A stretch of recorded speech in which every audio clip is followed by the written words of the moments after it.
Hola muchachos, te saluda Joel Meneses Fernández, docente del curso de Química aquí en Academia Sigma. Estamos aquí en una clase más con respecto al tema de tabla periódica, uno de los temas más importantes del curso de Química. Quizás cuando hablamos nosotros el tema de tabla periódica, lo primero que viene a tu mente es este diseño geométrico que lo has visto ciclo tras ciclo durante toda tu preparación académica, muchachos. Pero antes de poder hablar del diseño actual, tenemos que nosotros a lo largo de la historia poder recordar que se han planteado muchos modelos y diversas tablas periódicas. Por lo tanto, en esta primera sesión hablaremos acerca de la historia de la tabla periódica. Así es que comencemos.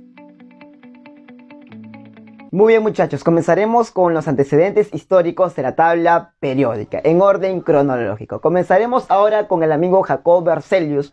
Él los ordena los elementos, muchachos, en dos grupos principalmente: elementos electropositivos, electronegativos, actualmente conocidos como metales y no metales. Tú lo sabes muy bien.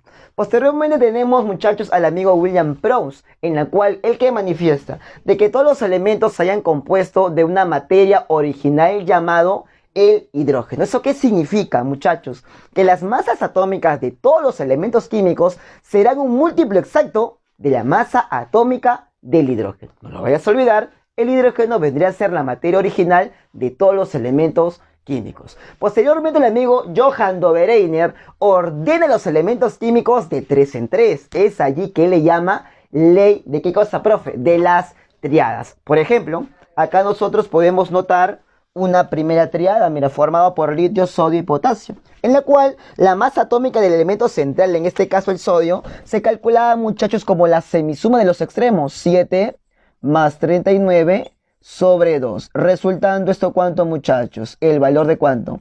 De 23. Si bien es cierto, él ordena por cada triada en forma creciente la masa atómica. Mira, 7, 23, 39. Posteriormente se descubrió más elementos químicos que incumplían con cierta relación. Ahora tenemos, muchachos, al francés Alexandre de Charcot-Trouat, ¿no? Francés, ¿no? Bueno, tú llámale Charcot-Trouat simplemente, ¿no? Ahí está. El señor francés, muchachos, los ordena en forma de helicoide, mira, en forma de caracol, en forma de tornillo telúrico, ¿no? Muy bien, en la cual manifestaba que los elementos colocados en una misma generatriz de dicho cilindro, muchachos, tendrían que poseer propiedades químicas similares. Es más, él los ordena de abajo hacia arriba en orden creciente a su masa atómica. Posteriormente el inglés John Newlands ordena los elementos químicos de 7 en 7. Profe, ¿pero por qué le llamó ley de las octavas? Octavas hace referencia a 8, profe, de 8 en 8. No, muchachos, Newland los ordena de 7 en 7, ¿sí? ¿Pero por qué le llamó ley de las octavas? Por la sencilla razón de que cada octavo elemento se repetía en las mismas propiedades. Por ejemplo, mira, acá tenemos una segunda serie. El octavo elemento correspondiente al nitrógeno, si el nitrógeno es el primero, 2, 3, 4, 5, 6, 7, 8. Entonces, tanto nitrógeno como fósforo tendrían que tener las mismas propiedades. En un mismo ordenamiento vertical, recuerda, mismas propiedades químicas en este caso. Muy bien. En otros textos manifiestan que la ley de las octavas es forma análoga a los arreglos de las notas musicales, ¿cierto? No, claro, ¿no? El nitrógeno vendría a ser como el do, re, mi, fa, sol, la, si, y la octava nota de do vendría a ser el mismo do, pero más agudo. Muy bien. Es aquí, muchachos, en la cual, basándonos en los estudios en forma independiente del ruso Dmitri Ivanovich Mendeleev y el alemán Lothar Meyer, ojo, trabajaron en formas separadas y proponieron modelos, conclusiones similares. Ellos proponen, muchachos, la primera ley periódica, en la cual manifiesta que las propiedades de los elementos químicos son función periódica de la masa atómica. Justamente Dobereiner, Charcot-Trouat, Newland los ordenan en forma creciente a su masa atómica. Ellos justamente verifican lo dicho. Ahora, la diferencia es que Meyer habla básicamente de propiedades físicas, como por ejemplo lo que es el volumen atómico. A diferencia de Mendeleev, que aparte de hablar de propiedades físicas, principalmente habla de propiedades químicas, como por ejemplo valencias, qué tipo de óxidos, qué tipo de hidruros tendrán a formar dichos elementos químicos, ¿sí? Muy bien, muchachos, pero recuerden de que ambos ordenan a los elementos químicos en forma creciente a la masa atómica, antiguamente llamado el peso atómico. Lo que puedes observar por acá es una tabla corta, muchachos, de Mendeleev. Profe, ¿por qué no coloca Meyer? Porque Meyer simplemente demora en publicarse y más nosotros referimos a lo que habla Mendeleev, ¿sí? Acá tenemos la segunda serie, litio, berilio, boro, carbón, nitrógeno, oxígeno, flúor. Tercera serie, sodio, magnesio, aluminio, silicio, fósforo, azufre, cloro. Elemento que se conocía posteriormente era el potasio, calcio. Y luego vendría el titanio, muchachos. El titanio tendría que colocarse debajo del aluminio, pero en nada se parece al aluminio. Es más, tenía propiedades similares al silicio, por lo tanto, debería de colocarse debajo del silicio. Entonces, Mendeleev razonó. Entonces, aquí hay un elemento que no conocemos, pero yo puedo predestinar las propiedades de dicho elemento. Esos elementos que no se conocían en esos tiempos, él le antepuso la palabra ECA. Entonces, como este elemento que no se conocía, que es el escandio actualmente, estará debajo del boro. Entonces, al escandio, chicos, no lo vayas a olvidar, él se llama el ecaboro. Profesor, el galio que no se conocía, ¿cómo lo llamo? Era el ECA aluminio. Le llamarás, muchachos, al galio, el ECA, ahí está, qué bonito, aluminio, ¿sí? Ahí está. Y al germanio que no se conocía en esos tiempos, se llamará entonces, muchachos, el ECA silicio. Ahí está. El germanio vendría a ser, muchachos, el ECA silicio. Entonces, no lo vayas a olvidar. Escandio, ECA oro, galio, ECA aluminio y germanio, ECA silicio. Luego vendría el vanadio, cromo, manganeso. Y se dio cuenta que tanto el hierro, cobalto y níquel tenían las mismas propiedades. Es por eso que él justamente los colocó en un mismo grupo. Para cada grupo, según Mendeleev, habría un valor de valencia determinada. Por ejemplo, boro valencia 3, cloro valencia 7. Tú sabes que actualmente los elementos químicos presentan más de una valencia. Una de las desventajas de esta tabla es que no podemos diferenciar a grosso modo la separación entre metales y no metales. Actualmente los metales están en la parte izquierda y no metales parte derecha. Tú lo sabes muy bien. Acá no hay esa diferencia notoria, ¿sí? Muy bien, muchachos. Posteriormente pasamos a lo que hablaba el amigo Henry Moseley, más o menos en los años 1913-1914, muchachos. Él descubre la ley periódica actual, la ley periódica moderna, como quieras llamarlo tú, que manifestaba que los elementos químicos, sus propiedades químicas de los elementos, muchachos, sus propiedades físicas y químicas son función periódica, ¿de qué, profe? ¿De la masa atómica? No. Del número atómico, del Z, de la carga nuclear, de la cantidad, muchachos, de protones. Si bien es cierto, Henry Moseley trabajaba justamente en las investigaciones conjuntamente con el amigo Ernest Rutherford. En esos tiempos ya se conocía, muchachos, el tubo de Crookes, ¿no? Que es el tubo de rayos catódicos. ¿Por qué rayos catódicos? Porque son los rayos que salen del cátodo, ¿a dónde? Al ánodo. Estos vendrían a ser los rayos, muchachos, catódicos. ¿De dónde salen? Del cátodo al ánodo. Obviamente colocados mediante una diferencia de potencial que viene a ser la tensión, ¿no? Polo positivo, polo negativo. En el ánodo, muchachos, colocamos un cristal, colocamos un metal. Y justamente Moseley se dio cuenta que para cada metal diferente arrojaba una longitud de onda determinada, reflejándose en una frecuencia. Estas radiaciones, estos rayos vendrían a ser justamente conocidos como, ¿qué, profe? Los rayos X. Y para cada metal diferente, la frecuencia, la longitud de onda iba cambiando. Entonces, él lo primero que planteó fue una dirección, una relación entre la frecuencia y el número atómico, y justamente era muy complejo, y él se dio cuenta justamente de que la raíz de la frecuencia tenía una gráfica más o menos de una recta. ¿Eso qué significaba? Que tenía una dependencia directamente proporcional, muchachos, con el Z. Es ahí que él propone muy bien entonces la ley periódica, muchachos, la ley periódica moderna, que las propiedades de los elementos no dependían de la masa atómica, sino eran función periódica del Z. No lo vayas a olvidar. Actualmente los elementos químicos se ordenan en función creciente al Z, ¿sí? Muy bien. Es ahí posteriormente que el amigo Alfred Werner, en el año 1930, muchachos, Mediante los estudios de Henry Moseley y sus experimentos, es ahí que él diseña la tabla periódica larga. Y posteriormente Seaborg coloca los últimos ingredientes para manifestar la tabla periódica actual. La tabla periódica moderna que tú y yo conocemos. Muy bien, muchachos, continuamos con la parte de tabla periódica moderna, actual. A ver, muchachos, mira acá. Jóvenes, si bien es cierto, los modelos anteriores de tabla periódica eran ordenados en función creciente a la masa atómica, lo hemos manifestado nosotros. Pero en este caso, la tabla actual, jóvenes, los elementos químicos son ordenados en forma creciente al Z, al número atómico, la carga nuclear, la cantidad de protones que tú le llamas, ¿sí? Eso se manifiesta, muchachos, en la cual Moseley propone la nueva ley periódica, llamada la ley periódica actual, en la cual manifiesta lo siguiente, que las propiedades físicas y químicas de los elementos químicos en la tabla periódica son función periódica del número atómico. Chicos, entonces, ¿eso qué significa? Que simplemente los elementos químicos se van a ordenar en forma creciente al Z. ¿Y qué es el Z? El número atómico. Muy bien, partimos por ese concepto. Y recuerda que Z identifica el elemento químico. ¿Qué significa que identifica el elemento químico?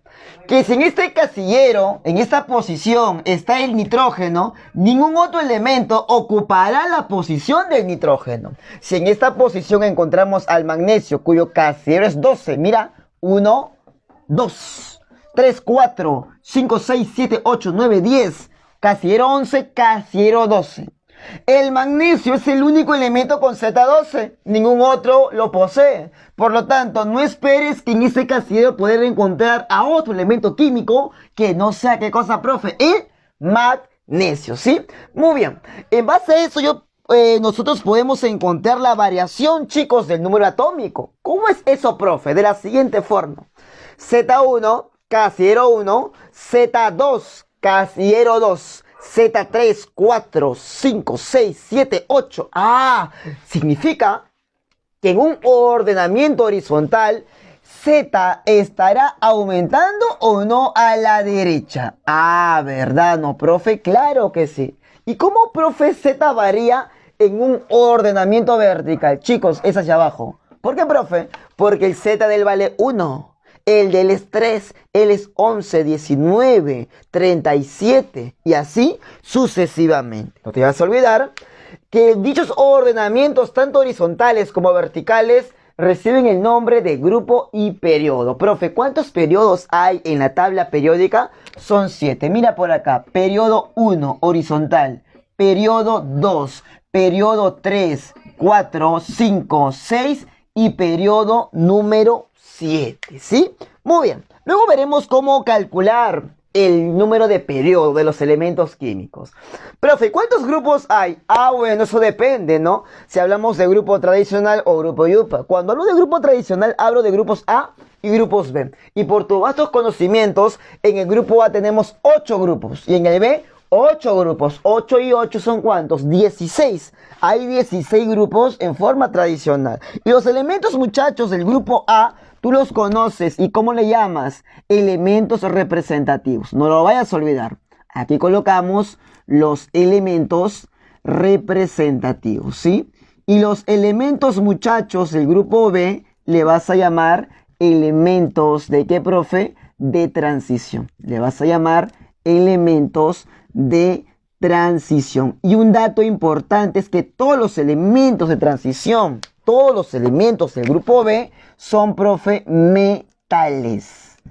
Y cuando hablo de elementos representativos grupo A, hay metales como no metales. Pero siempre los elementos del grupo B, que son los de transición, todos sin excepción, serán, ¿qué cosa, profe? Metales, ¿sí? Muy bien, muchachos. Vamos a nosotros poder acá comparar ambos grupos. Mira acá, grupo 1A, 2A, el 3A salta, 3A, 4, 5, 6, 7 y 8A.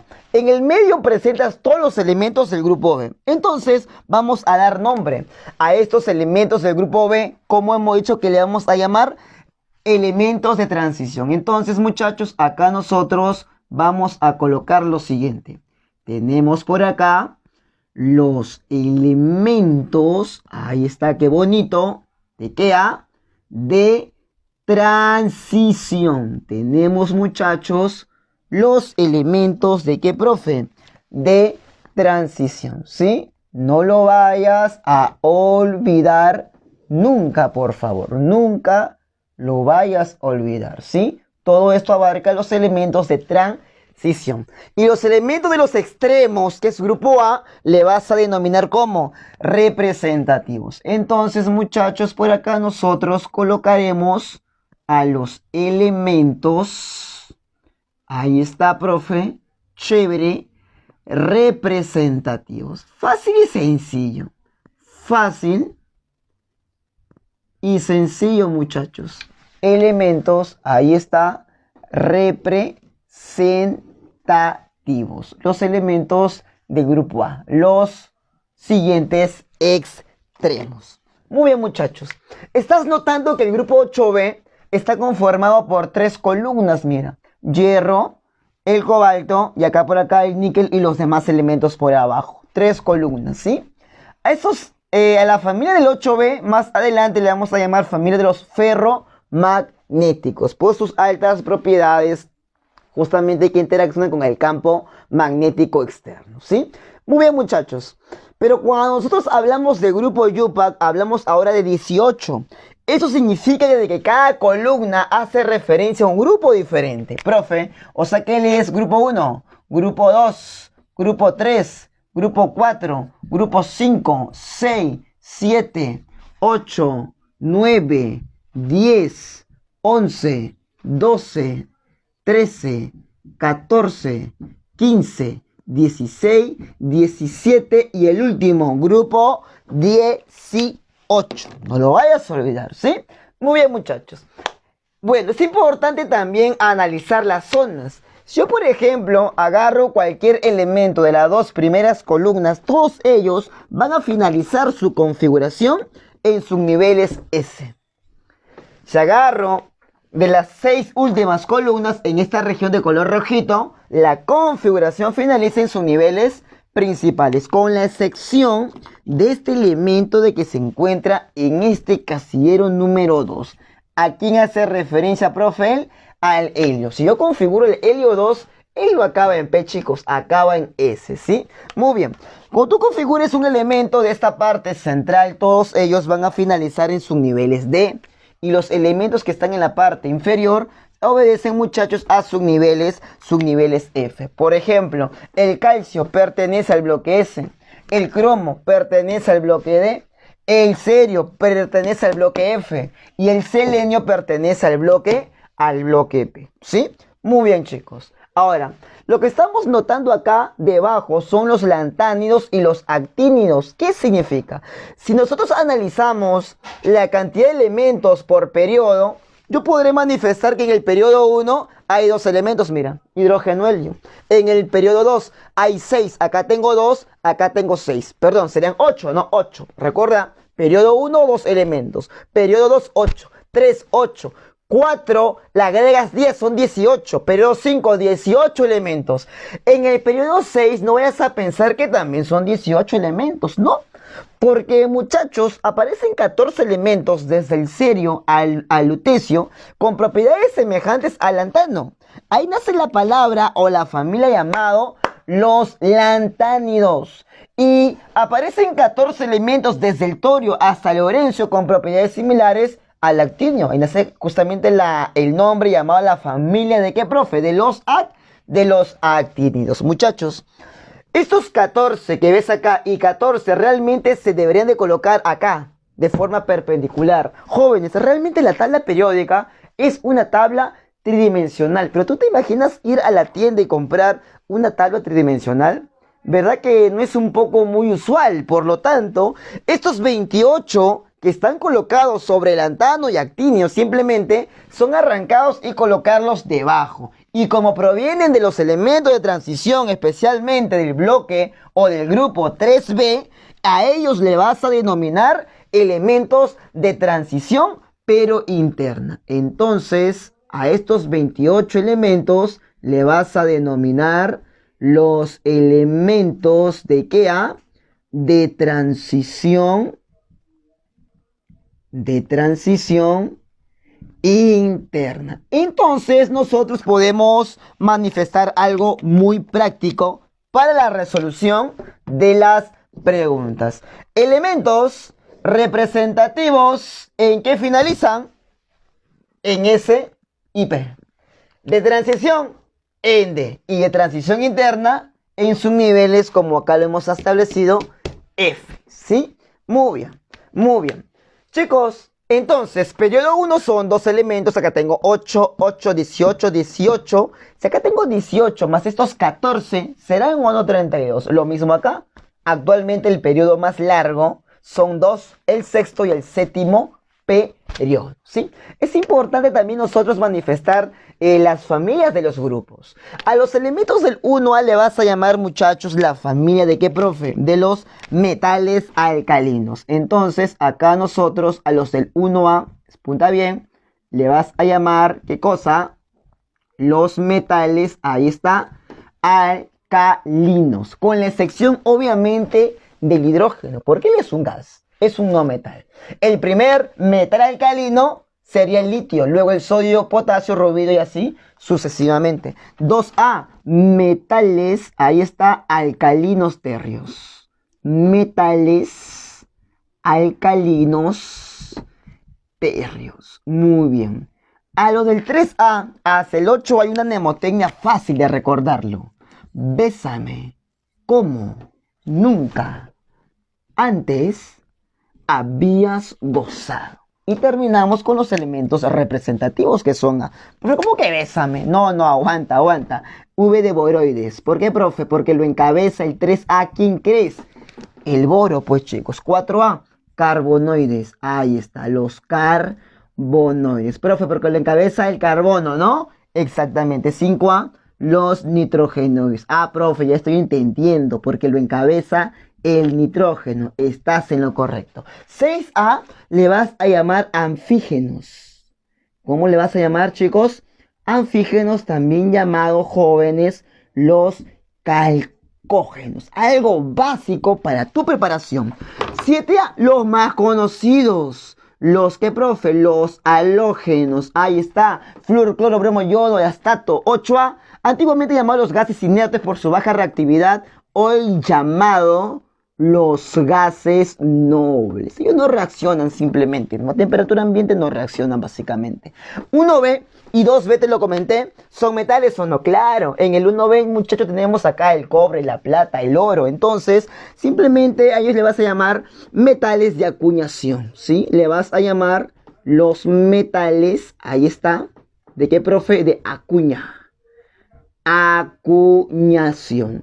Los del 2B, metales, también llamados elementos puente. También le puede llamar metales puente, no hay problema. Elementos puente, ¿sí? Los elementos puente. Y acá colocamos, muchachos, los del 8B. La familia de qué? Del hierro, cobalto, níquel. Le vas a llamar, chicos, lo que cosa, profe, los ferromagnéticos, ¿sí? Los ferromagnéticos, por su propiedad simplemente de que, profe, de atraer muy fuerte el campo magnético. Muy bien, muchachos, acá estoy notando el torio 90, acá tengo el uranio 92 y los elementos posteriores al uranio reciben el nombre, muchachos, de elemento, ¿qué cosa, profe? Transuránidos. Simplemente los transuránidos son los elementos posteriores al Z92, que es el uranio. Obviamente son artificiales, ¿sí? Muy bien. Según sus propiedades físicas, los elementos se clasifican en metales, no metales y semimetales, llamados metaloides. Y según sus propiedades químicas, solamente hablamos de metales y no metales. En este caso hablaremos de las propiedades generales, ¿no? Muy bien. Cuando hablamos de semimetales, quiero que observes esta franja en diagonal: boro, silicio, germanio, arsénico, antimonio, telurio, polonio y astato.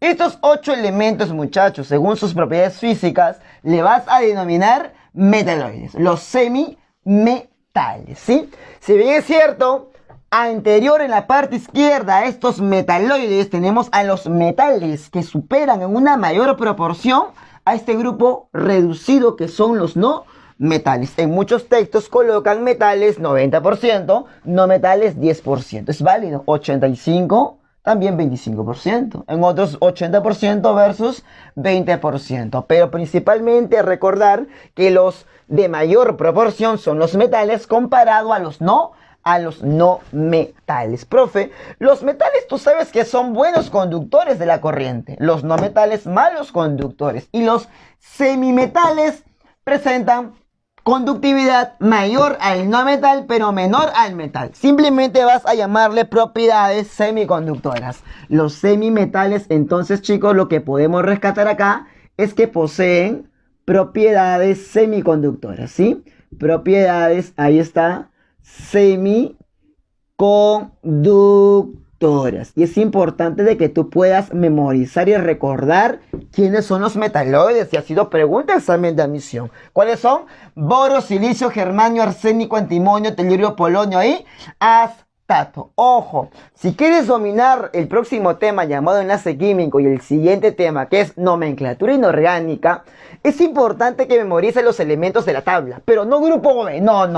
Me interesa grupo A. ¿Y cuáles son? Del 1A ¿a dónde? Al 8A. Para eso hay muchas mnemotecnias que establecen del 1A al 8A. Te lo comento rapidito. 1A, hoy Lina quiere robar el corazón de Francisco. Repito, hoy Lina quiere robar el corazón de Francisco. 2A, Betty Magali cantan sobre baladas en la radio. 3A, Burro, Alan García, Indio Toledo. 4A, carbono, silicio, germanio, estaño y plomo. Las 4 sillas de Germán son de estaño y plomo. 5A, no puedo hasta el sábado, bigotón. 6A, Oscar, solito se te pone. 7A, fumo cloro barato con Iván y atraco. ¿Cómo, profe? Fumo cloro barato con Iván y atraco. 8A, ese negrito ardiente quiere su ceviche ricotón. Ese negrito ardiente quiere su ceviche ricotón. ¿Sí? Y así una infinidad de mnemotecnias. Repito, lo más importante son los elementos representativos. Los elementos que finalizan en subniveles S y subniveles P. Grupo A. Eso lo vas a memorizar sí o sí. ¿Quedó claro? Muy bien, muchachos. Si bien es cierto, los semimetales presentan menor conductividad que el metal, pero mayor que el no metal, esta conductividad eléctrica presenta una variación con respecto a la temperatura. A medida que voy aumentando la temperatura, la conductividad eléctrica del semimetal empieza a aumentar. La gráfica sería más o menos algo así. A medida que aumenta la temperatura, la conductividad eléctrica del semimetal aumenta. Entonces, esto, muchachos, es un semimetal. No San Marcos, o sea, semimetal, también llamado metaloide, ¿sí? Muy bien. Profe, ¿qué diferencias hay entre metales y no metales? Colocamos los siguientes. Primero, los metales tienden a oxidarse. Entonces, muchachos, colocamos lo siguiente. Los metales tienden, ahí está, qué bonito, a oxidarse. A diferencia del no metal, que ellos tienden a reducirse. Ahí está, tienden, muchachos, ¿a qué, profe? A reducirse, a la reducción. Sinónimo de oxidación, tú lo sabes, es pérdida, pierde. ¿Qué pierde, profe? Pierde electrones. Sinónimo de reducción es ganar. Ellos ganan, ¿qué cosa, profe? Electrones. Muy bien, muchachos, muy bien. Fácil y sencillo. Si los metales tienden a oxidarse porque están perdiendo electrones, al perder, ¿yo lo puedo colocar con carga positiva o no? Claro. Entonces los metales tienden a formar, ¿qué es esto? Una especie iónica, cargada positivamente. ¿Cómo le llamas? ¿Anión o catión?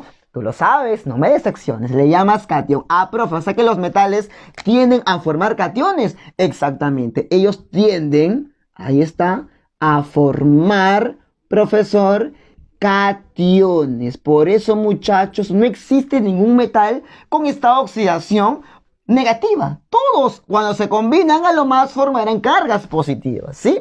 Muy bien.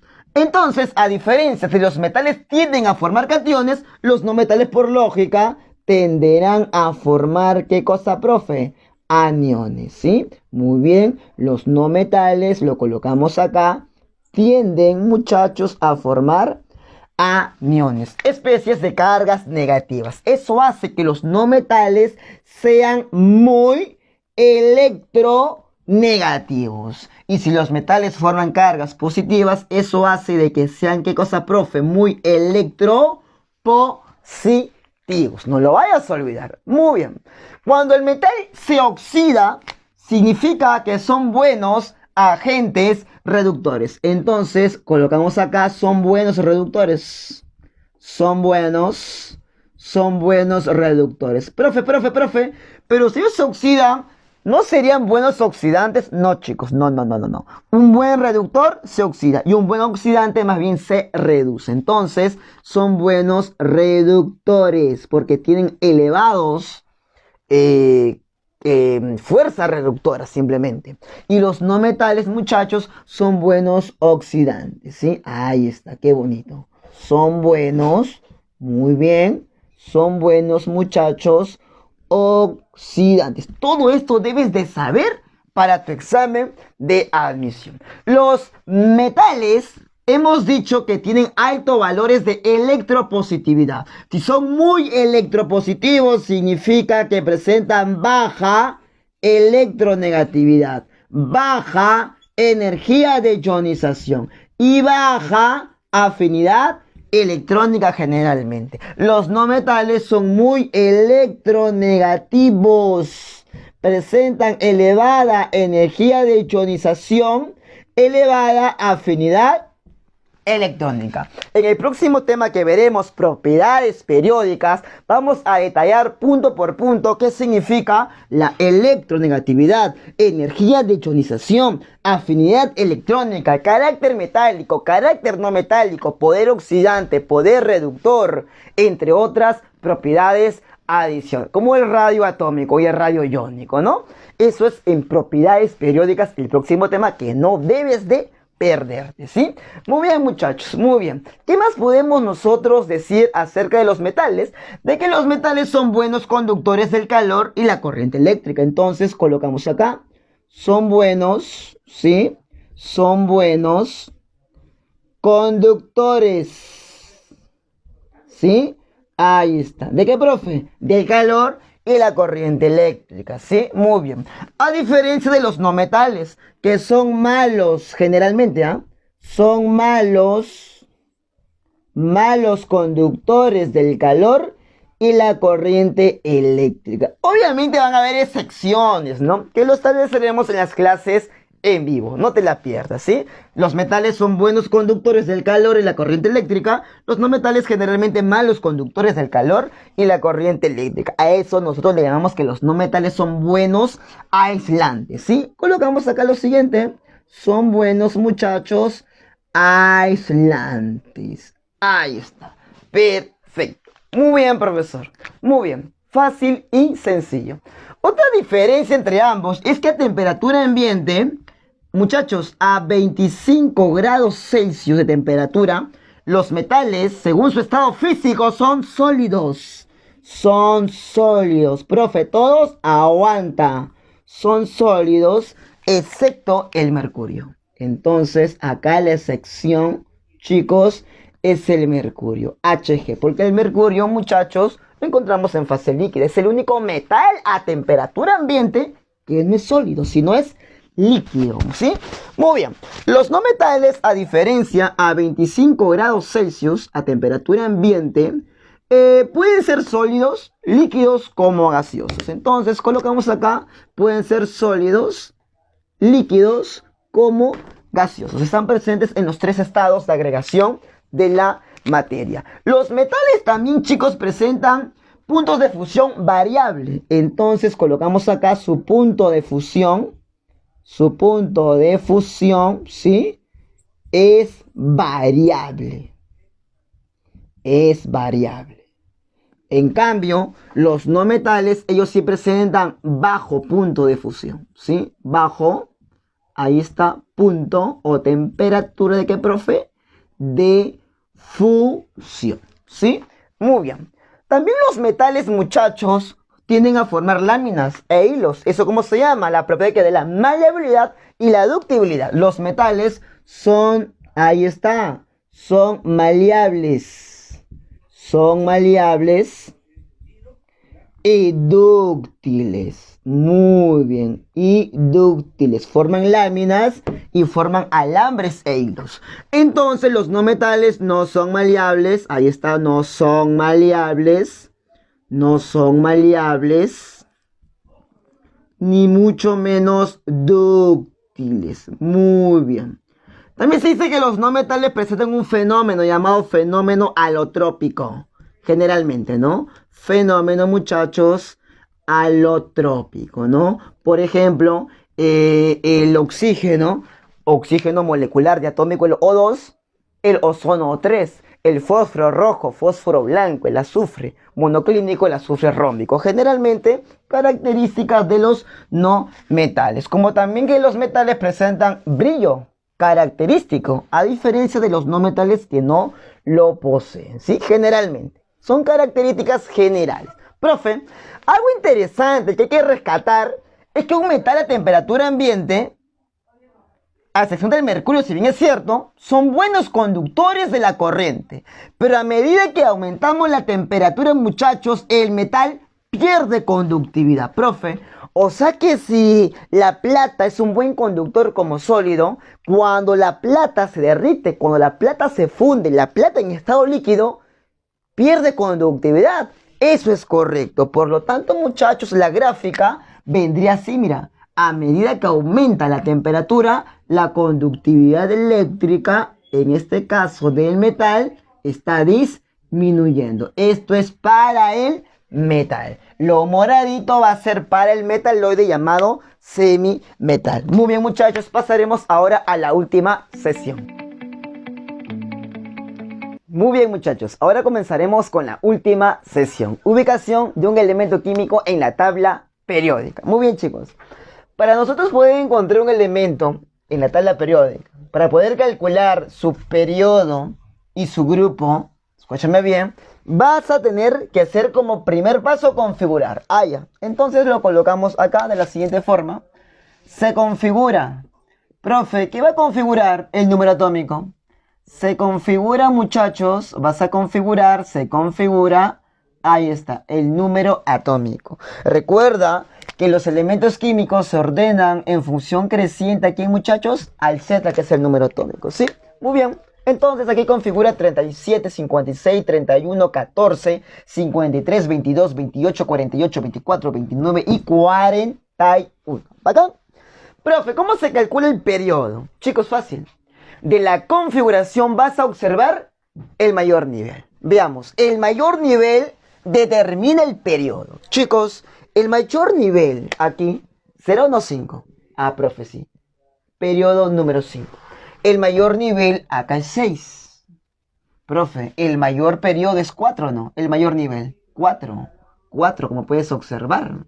Profe, mayor nivel, 3. Bacán. Mayor nivel, 5, mira, el 5. Ahí está. Mayor nivel, no me digas 3, ¿ah? Es 4, ¿estamos claros? Es 4. No me digas 3, es 4. Perfecto. No me digas 4, es 5. Excelente, profe. Oye, 4 o no. 4 y 5. Colocamos acá 4. 4. Mira qué fácil. Ya sabes calcular el periodo. Ahora calcularemos el grupo. Profe, cuando hablo de grupo, te va a interesar, muchachos, la última configuración electrónica. Vamos a hablar principalmente de dos grupos. Grupo tradicional, hablamos de grupo A, grupo B y grupo YUPAC de 1 hasta ¿cuánto? A la columna número 18. Para determinar el grupo, muchachos, me interesa la última configuración. La última configuración puede observarse que puede finalizar en subniveles S, subniveles P, como subniveles D. Puede finalizar una vez más subniveles S, P y D. Independiente de cuánto sea la cantidad de electrones por cada subnivel en el último subnivel. ¿Cierto o no? Muy bien, muchachos. ¿Tú sabes que el valor de S puede ser 1 y 2? El valor de alfa o no. 1 y 2. Puede terminar en S1, S2. Como puedes observar por acá. El valor de P alfa. El alfa puede ser de 1 hasta 6, ¿no? P1, P2, P3, P4, P5. El alfa del D Puede ser de 1 hasta 10. De 1, de 2, de 3, hasta de 10. Muy bien. Chicos, cuando sea ese alfa, este exponente lo vas a bajar. Lo bajas, lo bajas, lo bajas. Pero cuando acabe en S, el grupo es A. Cuando acaba en P alfa, alfa, ya no lo vas a bajar. Sino antes de bajarlo, le aumentas el valor de 2. Y sigue siendo grupo A. Profe, pero grupo A son representativos. Que te quiero transmitir que cuando la configuración finalice en S y P, el grupo es A. Elementos representativos. Profe, cuando es S lo bajo. Oye, acabó en S. Bájalo. ¿Será o no 1 qué? 1A. Profe, acabó en S. Bájalo ese 2. 2A. Profe, aquí acabó en P alfa. Oye, ¿le aumento 2 o no al alfa? A ver, profe, súmale 2. Acá acabó en P1. 1 más 2. 3A. Profe, a 2 le sumo 2, ¿no? Muy bien, 4A. Profe, acabó en P también. Súmale 2. 7A. Oye, qué fácil es esto. Repetimos, cuando acabe en S, el exponente, hablando matemáticamente, lo bajas, grupo A. Cuando acabe en P, le sumas 2 y sigue siendo grupo A. Cuando acabe en D, muchachos, al exponente, al igual que el P, se le suma 2. Qué fácil, mira, le vas a sumar 2. Pero ahora, muchachos, es grupo B, llamados elementos de transición. Profe, cuando acabe en D, ¿le sumo 2 o no? Súmale 2. A ver, muchachos, acabó en D, súmale 2. 2 y 2, 4. Pero, ¡ojo! B. Profe, acabó en 8, súmale 2. Profe, 10. Profe, aguante. No existe 10, ¿ve? Porque yo sé perfectamente que el grupo B está conformado desde 1B hasta 8B. Profe, pero acá me sale 10 al sumarle 2 al 8. ¿Qué está pasando? Mira por acá. Eso lo vas a observar cuando acabe en D.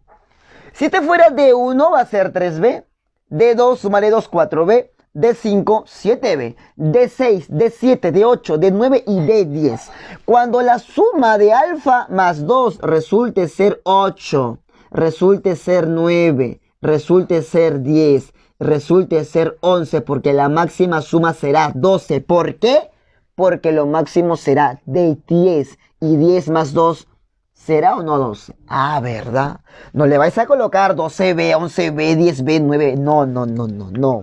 Profe, ¿qué está pasando? Chicos, cuando la suma te salga 8, 9 y 10, todos estos 3 lo vas a reemplazar por un único grupo. Hablando de grupo tradicional, ¿ah? Lo vas a reemplazar por el 8B. Cuando la suma te salga 11, lo reemplazas por 1B. ¿Sí? Lo reemplazo por 1B. Y cuando te salga 12, lo reemplazarás por el 2B. Ah, ¿verdad, no, profe? ¿Verdad que el 8B estaba conformado por 3 columnas? La columna número 8, la columna número 9, la columna número 10. No lo vayas a olvidar. La familia de los ferromagnéticos. Él lo encabeza el hierro, cobalto y níquel, ¿sí?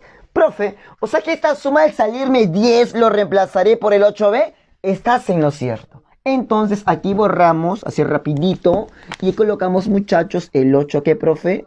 8B. Oye, al sumarle 2 al 10, ¿saldrá o no 12? Profe, 2B. Estás en lo cierto. Grupo 2B.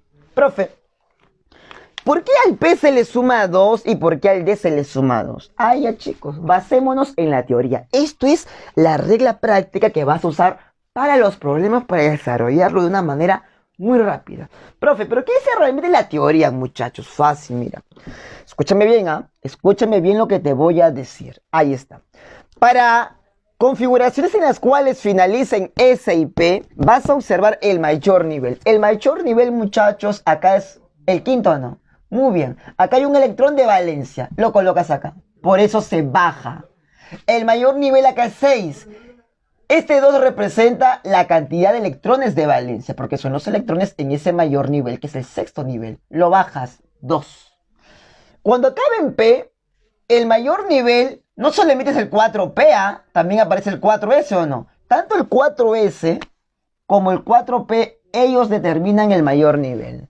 Pero acá hay 2 electrones y acá hay 1. Realmente la respuesta, el número de grupos son los electrones de valencia. 2 y 1. es 3. Por eso al 1 le sumas 2, mira. Por eso este 2 le vas a sumar este 2, porque ambos determinan el mayor nivel. ¿Por qué al 5 le sumé 2? O a este 5, perdón, le sumé 2. Porque este 5 más este 2, ambos estarán o no el mayor nivel. Ah, por eso se le suma 2. Para que no estés analizando el mayor nivel, los electrones de valencia, y los sumes, no, pues no, de frente. Acá en P le sumo 2. Nada más. Fácil y sencillo. Profe, ¿por qué el D le suma 2? Porque la teoría dice que cuando acaba en D, ojo, vas a sumar los electrones del mayor nivel, que es el cuarto, estos dos, más el penúltimo nivel. En este caso el 3D2. Ahí está, y 2 y 2 son 4, ¿sí? ¿Por qué le sumé 8 al 2? Por estos dos del S, pues. Justamente por estos dos del S, ¿sí? Muy bien, pero esa es la teoría. La regla práctica simplemente bajas el exponente, al P le sumas 2 y acá también le sumas 2. La diferencia es que P es A y D es grupo B. No lo vayas a olvidar, ¿ah? Muy bien, muchachos. Pero van a haber excepciones, muchachos. Tengan mucho cuidado con esta parte. Escúchame bien, ¿ah? Tú sabes que el cromo, el cobre, el niobidio, tanto la plata, por ejemplo, el rutenio, el rodio, ¿cierto o no? El paladio, son excepciones, ¿cierto o no? Son anomalías de la configuración electrónica. Ahora, muchachos, cuando yo configuro el cromo 24, tú no vas a colocar argón 18 4S2 3D4. Realmente es 4S1 3D5. Acá es 4S1 3D10. 5S1 4D4.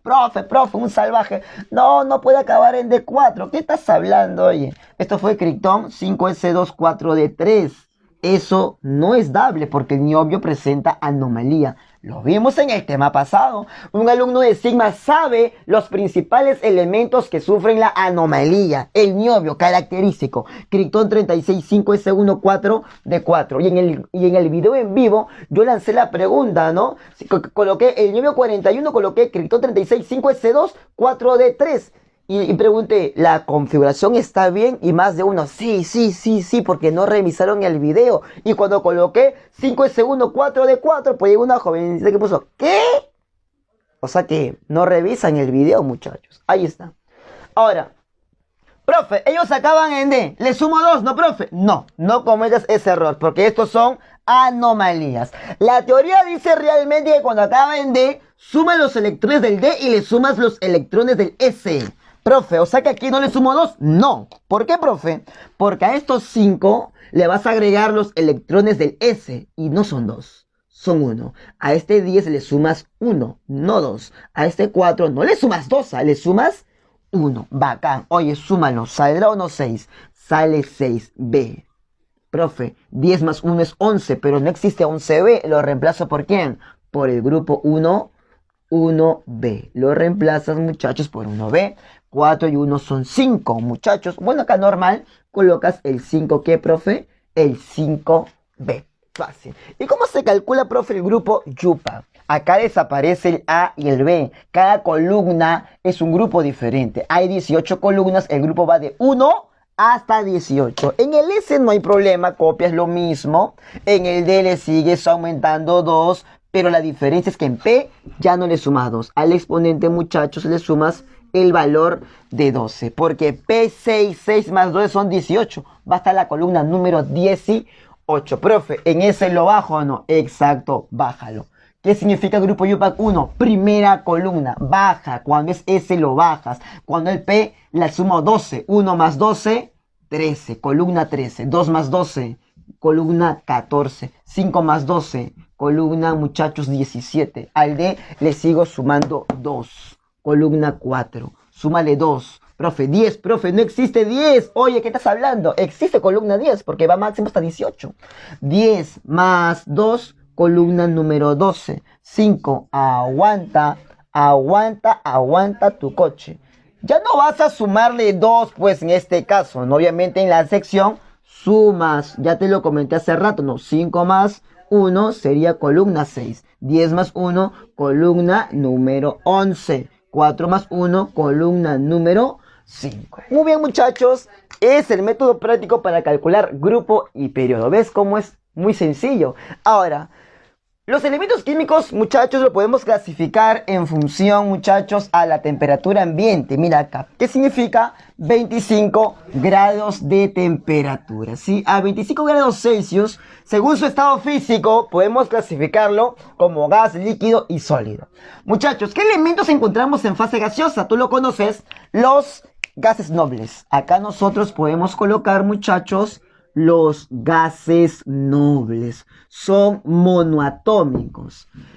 Hay gases diatómicos, por ejemplo, el hidrógeno.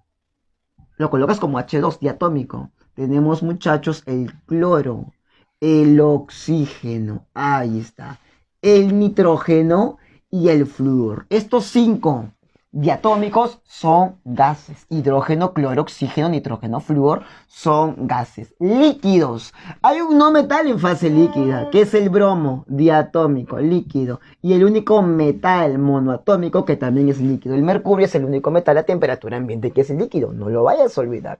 Profe, y sólido, todos los demás, todos los que no sean gases y líquidos serán sólidos. Por ejemplo, el tecnecio no es gas, no es líquido. Tendrá que ser sólido. ¿Quedó claro?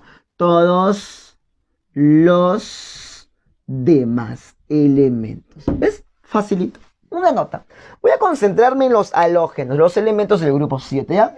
Mnemotecnia, lo vimos en el video pasado. Flúor, cloro, bromo, yodo. Fumo cloro barato con Iván y atraco porque falta el astato. No coloco porque es radioactivo. Todos los halógenos son diatómicos. Todos. F2, cloro 2, bromo 2, yodo 2. No existe el F solito. No. Son diatómicos. Pregunta examen de admisión. Toda la vida he preguntado con respecto a los halógenos. Lo que pasa es que el flúor, te lo comenté cómo es. Es un gas. El cloro, te lo comenté, es un gas. El bromo, te lo comenté, es un líquido. El yodo no es ni gas ni líquido. Por lo tanto, ¿qué crees que va a ser? Sólido. Pregunta examen de admisión. En los halógenos, en los elementos del grupo 7A, los elementos se encuentran en los 3 estados de agregación de la materia. Verdadero. Porque tanto flúor como cloro son gases, bromo líquido y yodo va a ser sólido. Y te lo comenté en el video de materia, que el yodo, al ser sólido, pasa de frente a la fase gas, a la fase de vapor, mediante el proceso llamado como la sublimación. El yodo se sublima, profe. El yodo se sublima, ¿sí? Muy bien. Y para terminar, muchachos, hay que recordar la variación de la reactividad de un metal. Un metal es más reactivo en un grupo cuando esté más abajo. En un periodo, mientras más a la izquierda se encuentre, es más reactivo. Tú sabes que en el grupo 1A y 2A son metales alcalinos. 1A alcalinos con la excepción del hidrógeno. Grupo 2A alcalinos térreos. En esta sección de grupo B, en esta región horizontal, hay metales del grupo B. Estos metales del grupo B le llaman metales pesados. Estas dos primeras columnas son metales livianos. La pregunta es, ¿cuál es más reactivo en un periodo?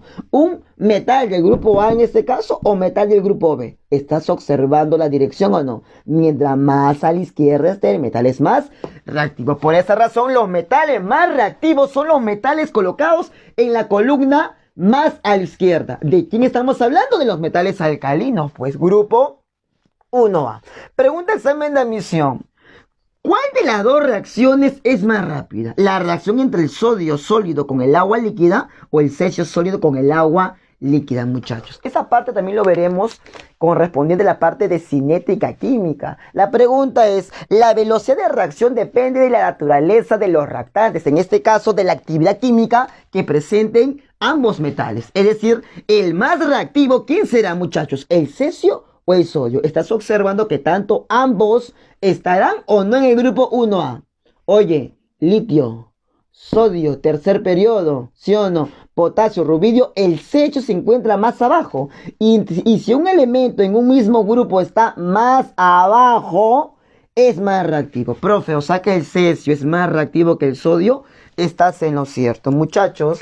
Entonces la segunda reacción es una reacción rápida, por no decir violenta, por no decir explosiva. Y la primera es una reacción lenta comparada a la segunda. Es una reacción lenta. Entonces, la segunda reacción presenta mayor velocidad de reacción que la primera, por la sencilla razón de que el cesio es más reactivo con respecto al al sodio. En nomenclatura te comentaré que la reacción de metales activos 1A y 2A, en este caso, con el agua, formarán hidrógeno y liberando gas hidrógeno. Muy bien, muchachos, nos vemos en las clases en vivo para la resolución de las preguntas, ¿sí?